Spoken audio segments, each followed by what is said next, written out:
Hello, my name is Barry Carter. This presentation is called Ormus, What Is It? The Matrix of Consciousness. In this presentation, I'm going to try to provide some evidence that Ormus, the substances we call Ormus, are in fact the connector between spirit and matter. Now, what would be the most wonderful and amazing discovery, scientific discovery, that you can imagine? Have you ever heard of some ancient phenomena or ability that might benefit us today? If so, how might such a discovery change our lives and change the world around us? Give these things some thought as we continue with this presentation. Okay, suppose the ancients knew something very basic about our world that we don't know. What if the mystical materials spoken of in many of the world's ancient cultures were actual physical substances that one could obtain and work with?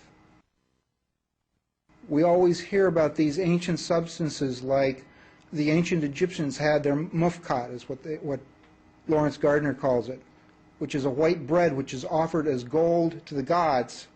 The ancient Israelites had their showbread and their manna, which was kept in the Ark of the Covenant. Other religions, they have prana and chi, and in the Huna religion there's also a manna. All of these different substances, they speak of them as actual physical substances, but they have mystical properties. In his book, The Alchemy Keys, Stuart Nettleton wrote, Jewish Midrashim commentaries describe how the Ark of the Covenant levitated and carried along some of the people who were supposed to be carrying it. So here's this device which has the pot of manna in it, and it levitates. The ancient Egyptians had the sacrament of the bread and the wine, as do Christians. On the right you can see an offering of white bread and wine to the gods. You notice the two pots of wine in the person's hands to the right, and the conical loaf on the left. That conical loaf is the mufkat, also known as the showbread.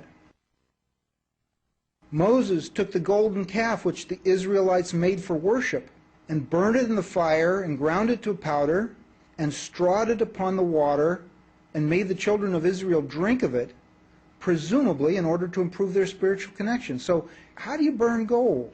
How do you do that? I mean, you heat gold up, it melts, right? You shouldn't be able to burn gold. Well, I've burned gold, actually burned it, and eaten it. In fact, I had some last night. Not what I burned, but some that somebody else burned for me. And it's relatively easy to do. You can convert the metal into a white powder and put it in water and eat it. The ancient Chinese alchemist Wei Po Yang wrote of the pill of immortality, which is made of wonton, or return medicine, an edible powder from gold. Here's this edible powder from gold. It's mentioned in the Bible. It's also mentioned in ancient Chinese texts. After one ingests wonton, the complexion becomes rejuvenated. Hoary hair regains its blackness, and new teeth grow where fallen ones used to be. If an old man, he will once more become a youth. If an old woman, she will regain her maidenhood. Now that sounds useful. Here's a picture of Wei Po Yang. He's the one on the left. Now, Artephius, another alchemist in the 12th century, claimed in his alchemical treatise titled The Secret Book that he had lived for the space of 1,000 years or thereabouts, which has now passed over my head since the time I was born to this day, through the alone goodness of God Almighty by the use of this wonderful quintessence. So here's this substance made from gold that allowed Artephius to live 1,000 years, allegedly. Fulcanelli, a modern French alchemist, or more or less modern, tells us in the book The Mysteries of the Cathedrals how the secrets of alchemy were carved and concealed in the architecture of the great cathedrals in Europe. He is believed to have made the Philosopher's Stone, helped by his study of these cathedrals. So the Freemasons built the alchemical symbols into the cathedrals that the Roman Church built. This probably was part of the dispute between the Masons and the Catholic Church. because they were concealing their knowledge and information in a building that was supposedly under the control of the Roman Church. But since they knew how to build these buildings, and the church fathers didn't, they had to put up with them, I suppose. If there's truth in these ancient stories, then the truth should be open to examination by modern science. We should be seeing some of these phenomena that were spoken of here. Some modern scientists have postulated that there is a non-physical template for the physical world, a spirit template, if you will. David Bohm calls this template the implicate order. Implicate meaning implicit, meaning sort of hidden order. And the explicate order, which is explicit, the world we know, is an image of this implicate order. The physical world is an expression of the non-physical template.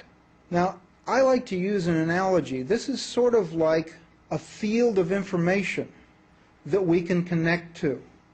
Sort of like the internet is an information source that we can connect to over the phone line or over the cable. So I call it the internet, this non-physical internet or connecting arena or area where we connect with everything that is. In this model, there would be a connector between the physical world and spirit, so to speak, between what we see, what we feel, the world as we know it, and the non-physical. And this connector would have certain properties.